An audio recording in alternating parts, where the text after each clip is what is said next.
tarde a todos os nossos amigos ouvintes do blog do Código Empreendedor. Eu estava acompanhando a declaração do deputado e agora presidente da República, Jair Bolsonaro, a respeito da transferência da embaixada brasileira em Tel Aviv para Jerusalém, né? Reconhecendo algo que é muito controverso dentro das relações diplomáticas, das relações internacionais, a questão da capital do Estado de Israel, no caso, a capital do Estado judeu. E eu falei no vídeo anterior que esse tipo de política poderia colocar o Brasil numa situação muito desconfortável com relação aos países árabes, uma vez que o Brasil tem uma sólida relação comercial com os países do Oriente Médio, de língua árabe. E por outro lado, é preciso acrescentar mais que essa visão de aproximação com os Estados Unidos e Israel, embora ela não seja de toda má, porque eu acho que é necessário nós expandirmos os mercados, expandirmos os contatos, né? E principalmente quando nós percebemos que o governo petista caiu numa espécie de anti-americanismo ressentido, né? Contudo, o que me preocupa muitas vezes nessa visão, que é muito comum dentro da direita, que tem uma linha um tanto neoconservadora liberal, uma linha tanto protestantizada, é que se nós aplicarmos toda essa mentalidade, toda essa ideologia no âmbito da diplomacia, ou seja, simplesmente nos aproximarmos de Israel e Estados Unidos e esquecermos o mundo árabe, nós vamos ficar isolados politicamente no Oriente Médio. E vamos ser bem sinceros, é uma lógica completamente absurda, porque nem mesmo Israel, nem mesmo os Estados Unidos estão nesse isolamento. Nós sabemos que dentro do mundo árabe há certos alinhamentos com os Estados Unidos e também com Israel, como no caso da Arábia Saudita.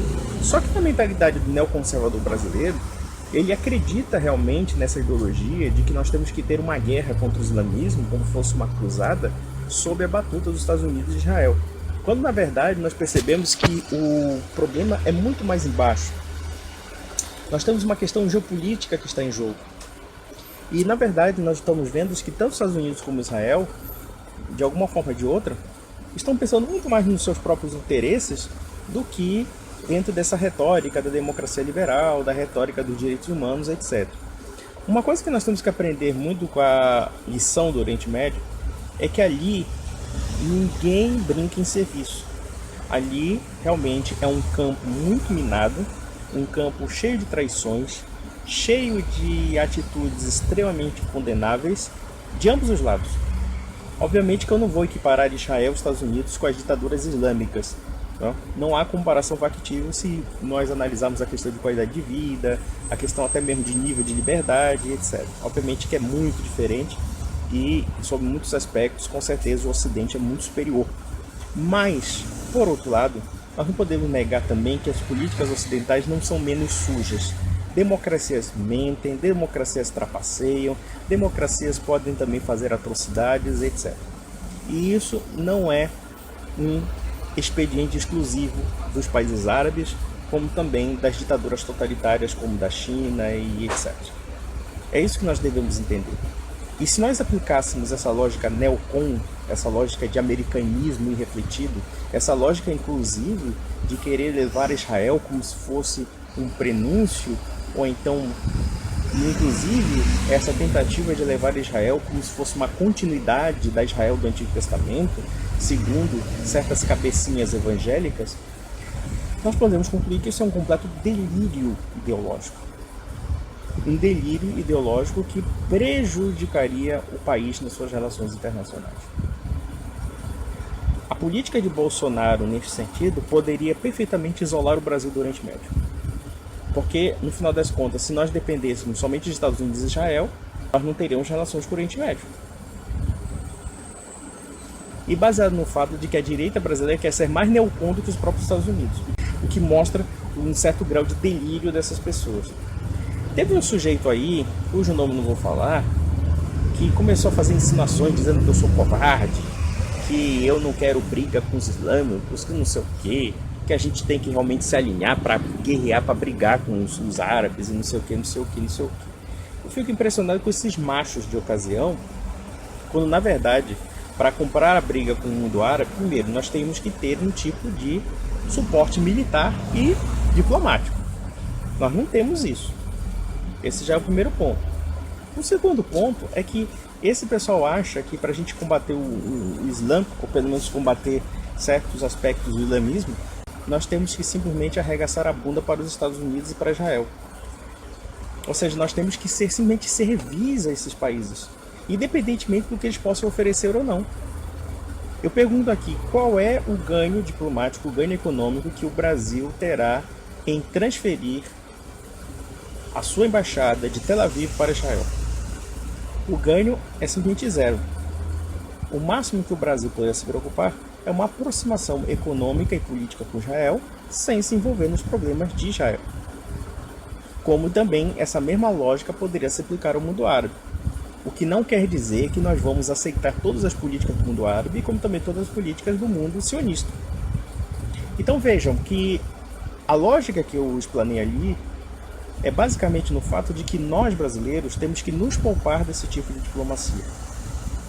Que nós não temos que nos aventurar com uma maluquice petista de ficar amiguinho de terroristas como do Hezbollah, do Hamas, essas coisas todas. Não, a gente tem que se afastar desse pessoal o máximo possível. E, ao mesmo tempo, nós temos que ter relações amistosas com os Estados Unidos, Israel e a União Europeia, sem também se comprometer totalmente com as políticas desses países e também com as questões geopolíticas. Então é essa questão que tem que ser colocada, tem que ser explanada, e que me parece que o Bolsonaro vai ter que recuar. Talvez a bancada pluralista tenha pressionado, porque muitos empregos dependem desse comércio, e o Brasil é um país de primeira linha na venda de carnes e de frangos para o Oriente Médio. Então, quer dizer, vejam a insensatez da ideologia, vejam a insensatez de uma certa turma fanatizada que não conhece realmente a diplomacia brasileira, que não conhece de fato o que pode beneficiar o país e, portanto, quer nos meter numas aventuras aí completamente idiosincráticas. Teve um evangélico aí dizendo que não, tem que reconhecer Jerusalém, capital de Israel, porque é bíblico. Ah, vai tomar no seu cu, cara, toma vergonha na sua cara. Isso mostra que esse pessoal não tem a menor ideia do que seja o Oriente Médio, não tem a menor ideia de como surgiu o Estado de Israel, não tem a menor ideia de como é que é a política israelense com relação aos palestinos e vice-versa. Simplesmente é retórica ideológica. Então, meus amigos, vejam que eu não estou polemizando por acaso, apenas eu percebi a gravidade da situação. E não deu outra. Bolsonaro vai ter que recuar. Dizem as más línguas, isso saiu no site do antagonista, os militares parecem aconselhar o Bolsonaro a recuar no que diz respeito ao Estado de Israel. E que ele deveria deixar as coisas em banho-maria. Um outro assunto que também poderia falar, e que mostra também o quanto a direita tem que aprender a fazer estratégia, o quanto a direita tem que aprender a fugir um pouco da sua própria retórica, diz respeito à recém-eleita deputada estadual, Ana Carolina Campanholo, e que ela publicou acho que foi uma informação no Facebook ou algum espaço da rede social, afirmando que os alunos deveriam denunciar seus professores se eles estivessem fazendo doutrinação ideológica a favor do PT, do Haddad, contra o Bolsonaro. O problema muitas vezes da escola sem partido, como o problema em geral da direita brasileira, é que ela tem uma posição eminentemente reativa, ela só reage, mas ela não age e ela não propõe nada que possa substituir isso. Então eu penso que a Campanholo cometeu um erro que pode ser contornável, até porque, por um lado, existem certos tipos de erros que são, na verdade, acertos, porque ela acabou tendo uma publicidade nacional. E digamos que há males que vão para o bem, ou seja, mesmo que você faça alguma coisa aparentemente errada, embora eu não achei que fosse tão errado assim, faltou apenas um pouco de percepção, no final das contas, acabou dando publicidade à recém-eleita deputada, e o Ministério Público, fazendo faniquito, queria processar por danos morais coletivos ou coisa parecida. E é uma coisa bastante ridícula de se passar, porque o que ela propôs de fato não é crime, não? Ou seja, simplesmente demonstrar o aspecto da doutrinação ideológica. Só que eu acho que é muito superficial você analisar a educação apenas por esse aspecto de doutrinação. Eu penso que agora que a direita tem a máquina nas mãos, tem o poder de revisar as grades curriculares, tem um poder, inclusive, de analisar que projeto educacional nós temos que dar aos nossos filhos. Então, a pergunta que não quer calar é, que eu acho que é bastante simples e que eu acho que tanto Escola Sem Partido como muitos outros deveriam fazer a seguinte pergunta: o que é que a escola tem que ensinar? Observem que nos últimos 20, 30 anos, a educação brasileira seguiu uma pedagogia completamente errada que levou à decadência. Em outras palavras, nós temos na faca e queijo na mão de abrir uma audiência pública para atacar, digamos, o cerne do problema. O cerne do problema do Brasil é a pedagogia. O cerne do problema é o grau de formação dos nossos professores e os aspectos ideológicos que estão incluídos dentro do pacote pedagógico. Ou seja, os princípios da chamada nova escola, os princípios da pedagogia freiriana e etc. E eu penso que é bastante simples mostrar o quanto essa pedagogia foi um fracasso.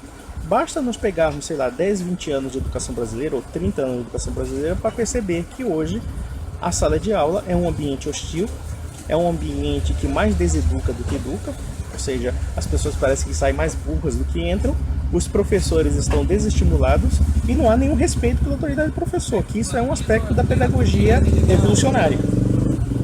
Ou seja, de querer nivelar professor-aluno. Claro, nivelar professor-aluno quando o professor não é um comunista. Quando ele é um comunista, obviamente que ele é uma espécie de ditadorzinho na sala de aula. Aí nós percebemos aí a contradição dessa pedagogia. Contradição, entre aspas, ela é mentirosa, literalmente. Então, o que nós temos que pensar? Primeiro, colocar em xeque essa educação.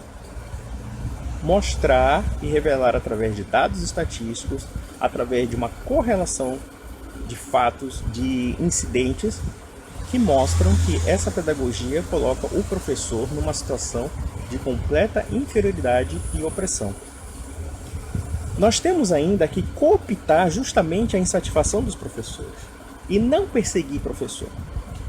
Eu acho que essa história de denunciar, processar professor, ficar perseguindo ou ficar monitorando o cinemarxismo, isso para mim é ridículo.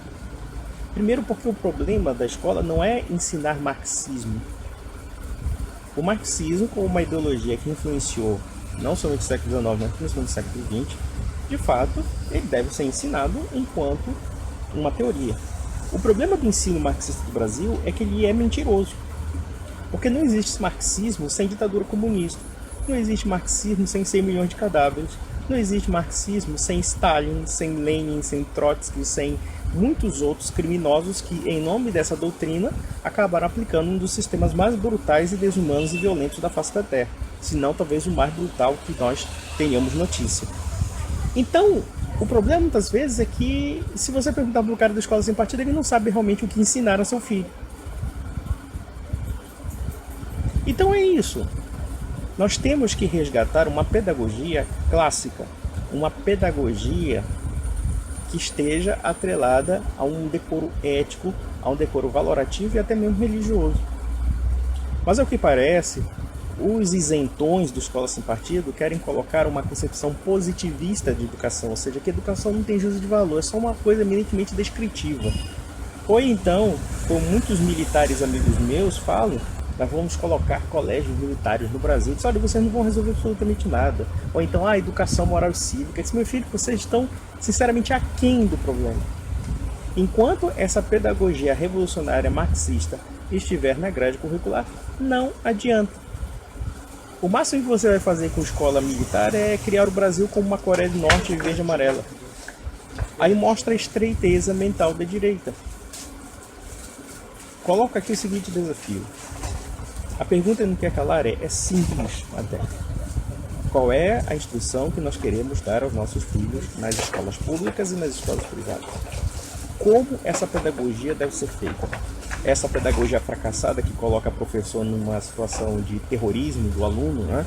Mimando o aluno é quase como um semideus, né? E claro, e colocando doutrinação subversiva. Ou então nós temos que resgatar a autoridade, nós temos que resgatar a ordem e nós temos também que resgatar a moralidade na sala de aula. E nós temos que questionar como nós vamos resgatar isso.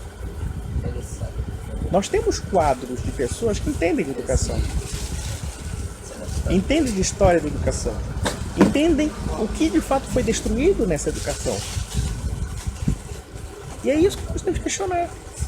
E eu tenho plena certeza que se nós colocarmos isso como debate público, mostrando a sujeira da esquerda e não ficar preso ao conceito da doutrinação ideológica, que é apenas parte do problema, nós vamos causar um estrago tremendo a essas pessoas. Porque no final da história, no meu entender, a escola tem que ser a extensão da casa. Claro, a extensão da casa dentro de um paradigma, de um ambiente saudável, de uma família saudável. Nós temos que resgatar a educação tradicional, nós temos que resgatar valores da família dentro da sala de aula. Nós temos que banir a educação sexual nas escolas. Quando nós entendemos aqui a educação sexual, hoje em dia a escola está induzindo a sexualidade precoce. Não, nós temos que educar as pessoas, as crianças, os adolescentes, para o conceito da família. Nós temos que educar, inclusive, para o cristianismo. E isso já se complica porque hoje em dia no Brasil não existe mais cristianismo, ou melhor, cristianismo pode ser qualquer coisa. Se nós fôssemos ainda um país católico mais ortodoxo, talvez isso fosse mais fácil. Mas como nós não somos mais isso, né? A Igreja Católica, na figura dos seus bispos e padres, de uma forma tanto covarde, renunciou ao seu papel de evangelizadores para se tornarem simplesmente teólogos da corte, puxa-saco do petismo, enfim. Então esse protagonismo nós não sabemos quem vai fazer, porque os evangélicos também não têm a ciência que a igreja tem. E aí vai a dificuldade. Mas nessa altura do campeonato, nós poderemos resgatar alguns pontos essenciais de uma boa educação. Seja uma educação clássica de uma paideia grega, seja através do trivium, quadrigo medieval. Nós temos inúmeras inspirações. O Ratio Studiorum dos jesuítas. A gente pode pegar isso e começar o quê? A aplicar e reanalisar dentro da nossa realidade concreta da atualidade. Então nós temos que repensar sobre isso e combater basicamente essa pedagogia revolucionária que está destruindo a educação brasileira. Então, meus amigos, um grande abraço e até a próxima.